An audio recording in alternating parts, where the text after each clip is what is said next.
Hi, welcome to Healthy Living. My name is Amy Bouton. I'm with St. Tammany Health System.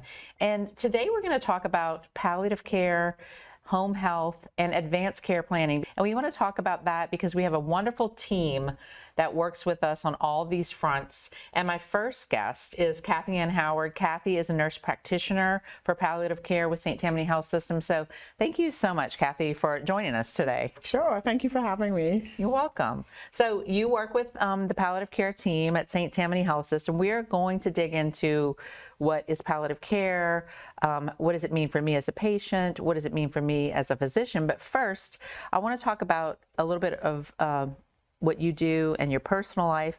And you do have a personal connection to palliative care that you didn't maybe have, say, a couple of years ago. Yes. So can you elaborate a little bit on that? Sure.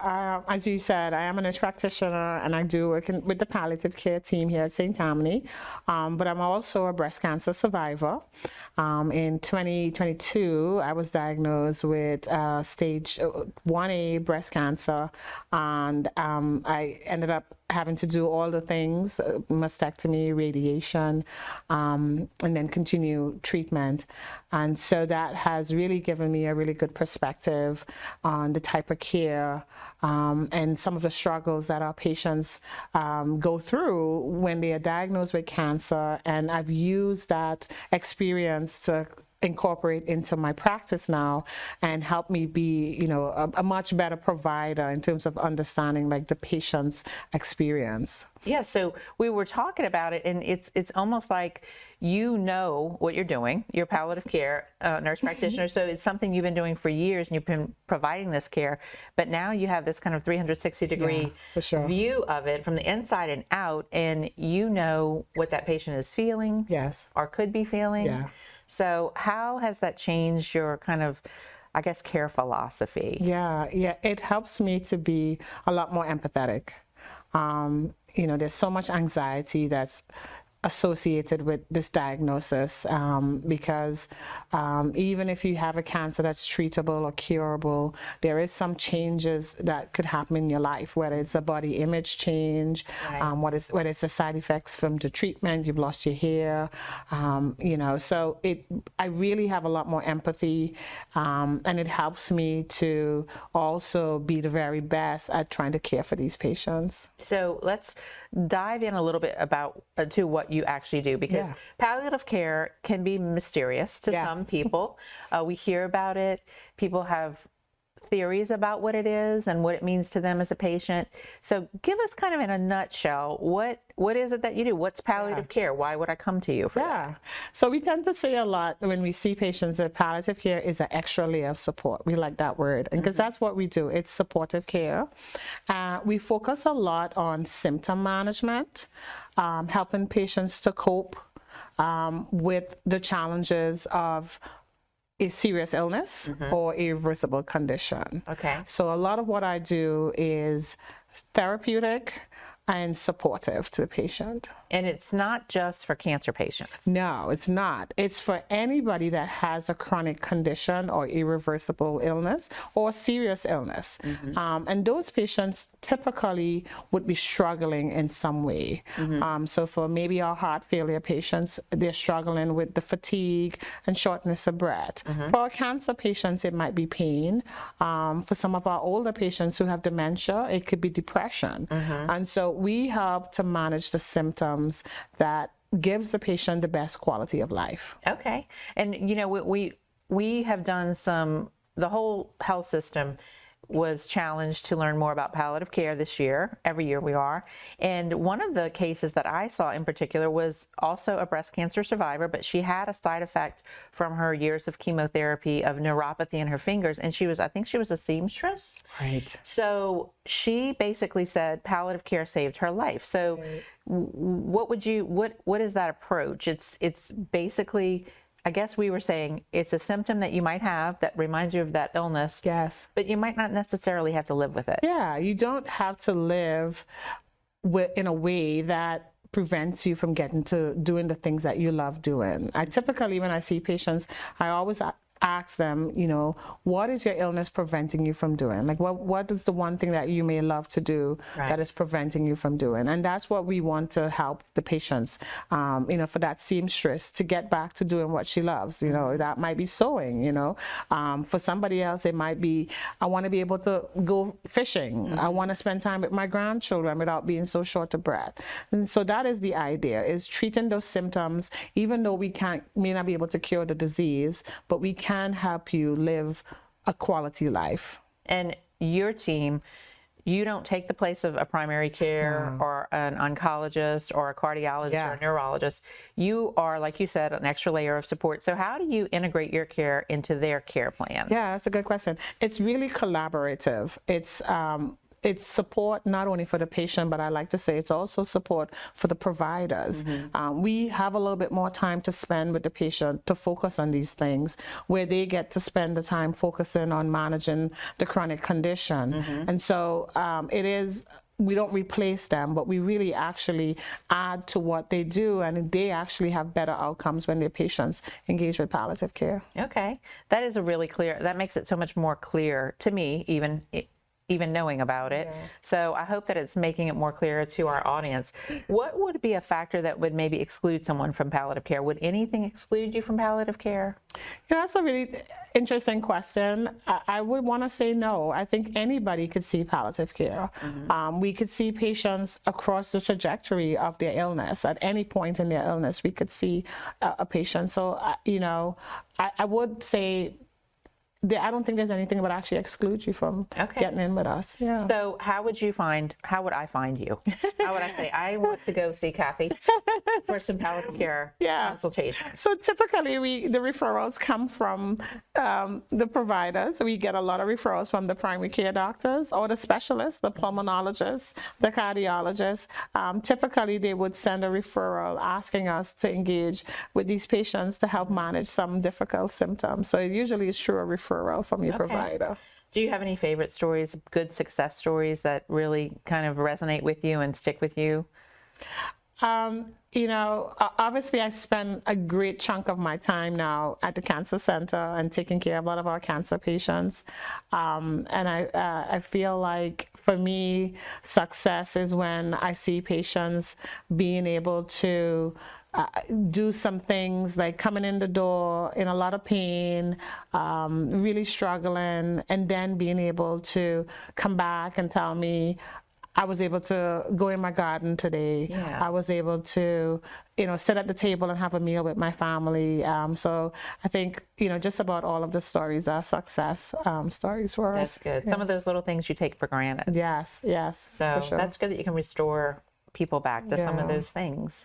Is there anything else you want to add? I think what the work that we do here with palliative care is such good work. I am truly passionate about it. Definitely from my own journey with having a serious illness, and for the time that I've spent with these patients. A lot of our patients not only have serious illness, but they're also older, and it really brings back a lot of dignity to our older patients, who in some ways might be forgotten. So what we do here is really, really special work, and we would love the opportunity to take care of this population. Wow, that's wonderful. Thank you so much for what you do. Yeah, thank you for having me. And thank you for staying with us, and stay with us a little bit longer, because when we come back, we're going to have Kelly Rogers. She's the Director of Home Health Services for St. Tammany Health System. We're going to talk a little bit about home health. We'll be right back. Innovative healthcare isn't just about robots. It's about people. And world-class healthcare requires a world-class team. We're constantly implementing innovative programs designed to develop and mentor the best and the brightest. We take care of our team so they can take care of you. The St. Tammany Health System team is going places, and our patients, well, they're going home. Hi, welcome back to Healthy Living. I'm here now with Kelly Rogers. Kelly is our Director of Home Health Services at St. Tammany Health System. And we're going to continue our conversation because this team does a lot of work in our community and they have a lot of services to offer that we want to talk about and expound upon today. So thank you so much for being with us, Kelly. Thanks for having me. You're Great welcome. to be here. So like we talked about, we're going to talk about home health services, but I do want to learn a little bit more about you personally and what you do for the health system. So I've been a registered nurse for 28 years, and I've actually worked for the health system in home health for 15 years. So very passionate about that. I love the idea of taking care of patients in their home, which is a lot different than taking care of them in the hospital. A lot more obstacles and challenges that people have to overcome when they're home with not having all that support system that's in the hospital. Yeah, so okay, well that's good to know that you've been there so long and that you love what you do. So we talk about home health, another kind of, it's not really as mysterious, I would say, as the last conversation we had, but it is probably often misunderstood about what is offered and what can be done and what we do, what services we provide. So can you give us a little overview of that? Yeah, some of the services that we provide. So there's things that qualify you for home health services. You have to have a physician who's willing to follow you for those services, and it can be a nurse practitioner or a physician's assistant as well. They have to oversee your plan of care. You also have to be homebound, and where it's a taxing effort for you to leave home, but that's a little misleading sometimes because homebound doesn't mean that you can never leave your home. Okay. You can go to church, you can go get haircuts, you can do doctor's appointments and the things you need to do, but most of those patients and stuff have some kind of condition or have something going on that is holding them back from being to their previous baseline level. They may be short of breath, they may need to use a walker to get around. And then the other thing is that we have to have a skill to take care of that person in the home. They have to have a skilled need. And that's a little confusing sometimes too, but a skilled need is having a nurse or a therapist need to come into the home and help them, whether it's with education on new medicines, a new disease process such as congestive heart failure, diabetes.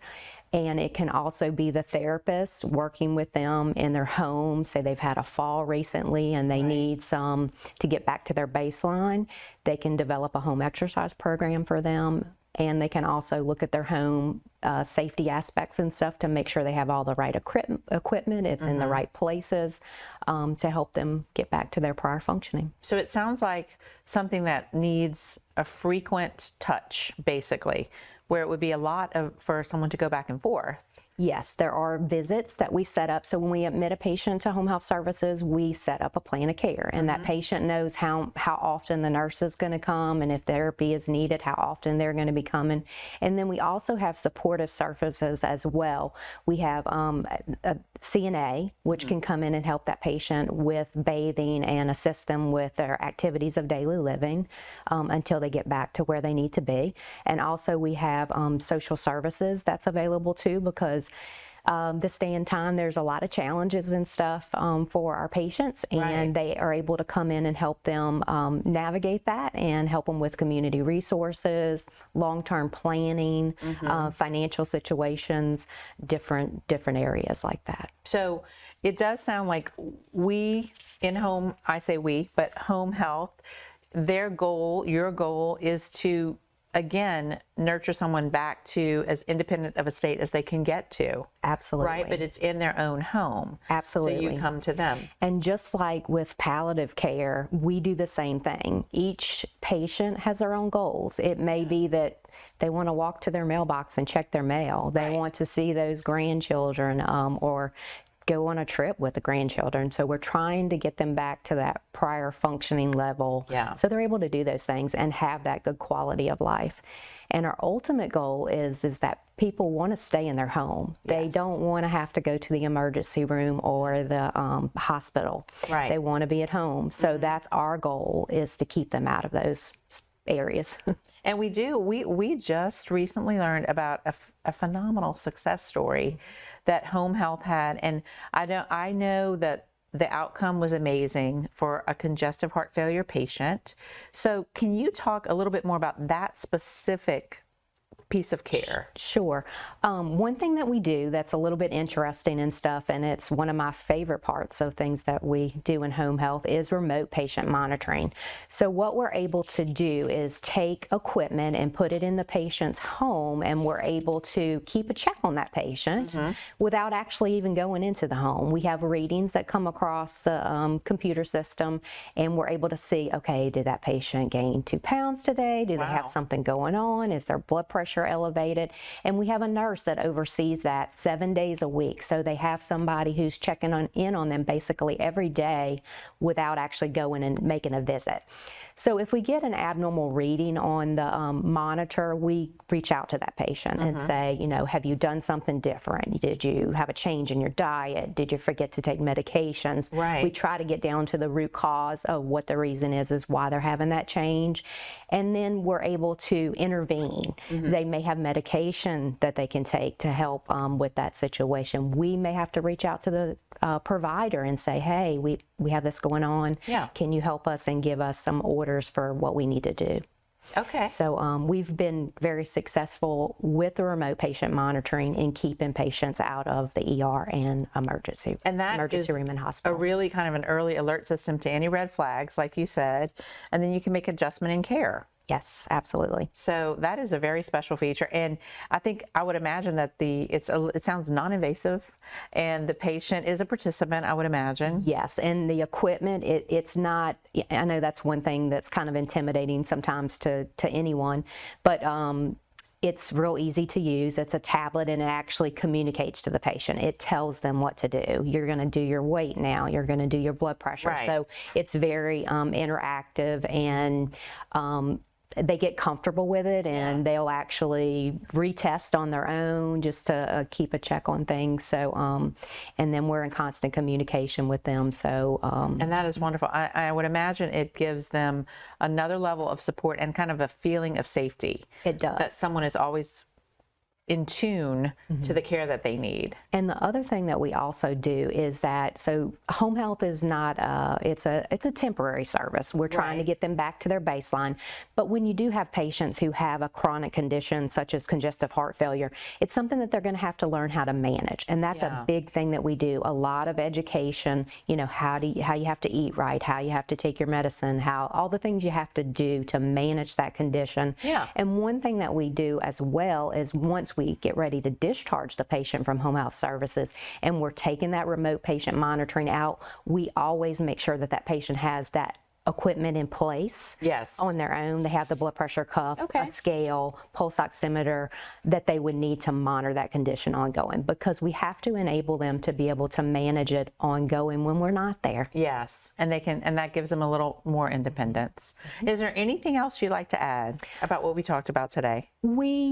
One thing that comes up sometimes is there any age limit on the population that we take? Absolutely not. We do newborns to we've had 111-year-old is the oldest so far that we've had. But there's not a limit on age. Okay. One of the areas that the health system in general is trying to grow is their pediatric population and stuff. So there's a lot of plans for that. We're trying to do the same thing as well in home health. So we can help with those needs, even if it's a newborn who is having some feeding issues and stuff and needs some oversight, or may need some IV antibiotics. So there's a wide range of things that we can do for any age. All ages. Thank you so much, Kelly, for being with us today. And thank you for watching.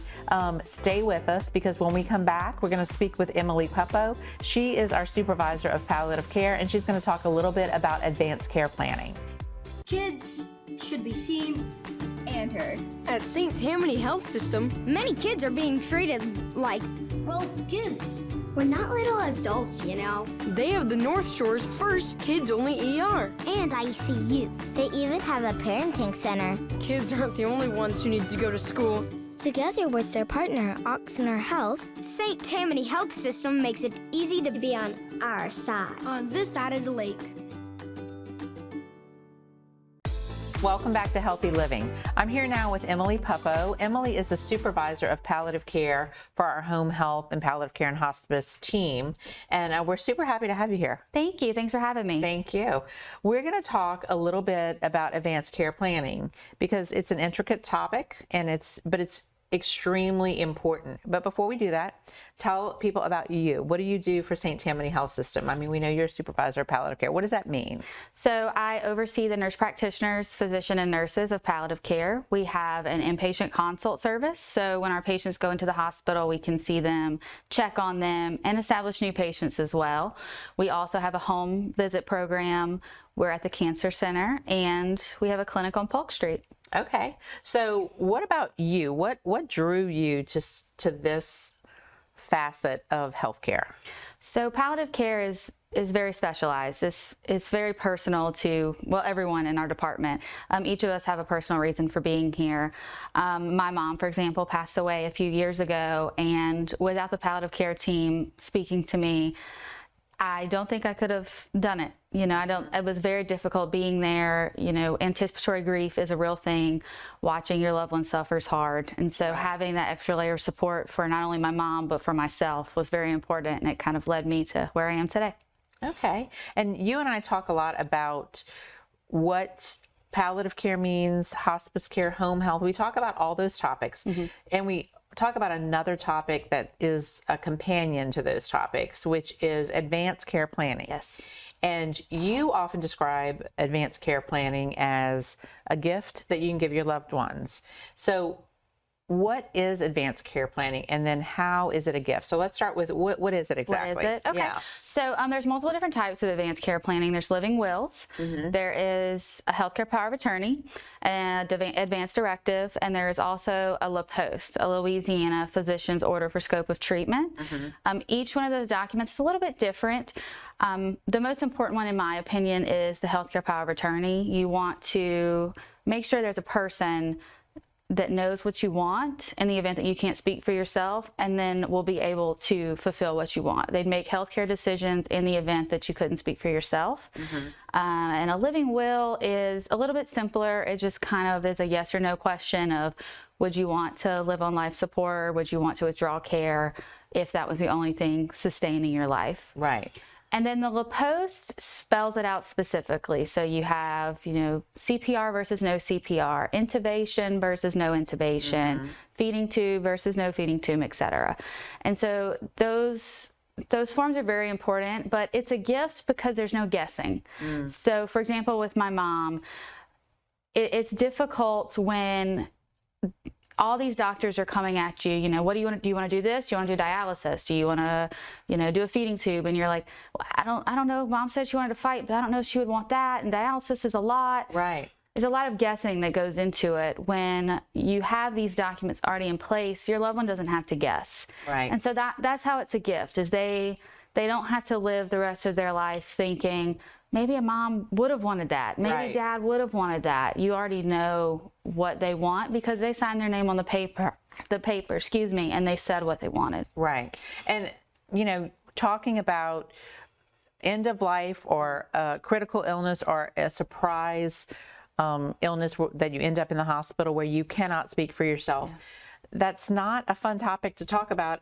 And it's a stressful time anyway. Right. So during that stressful time, if you have one thing that can lift that stress, knowing, like you said, what your loved one wants, it can make all the difference. Yeah, it's very emotional, and it's hard not to make decisions off of emotional feelings. Right. So of course, if something bad's happening, you want to save your loved one. Right. But already having that document in place and knowing, okay, Mom did say if this happened, she would want this to happen. Right. You can, instead of making emotional decisions, you can be there for your loved one, holding their hand instead of guessing and trying to decide what they would want. And we've talked a lot about this, about certain cases that you've had, and one of your colleagues and my colleagues talked about her own dad, and how his advanced care planning was so important because he wanted extra care, and she was thinking, well, he would never want that. Well, he did indeed want that, and he recovered. And so it was very important for that document to be there and them to have that conversation.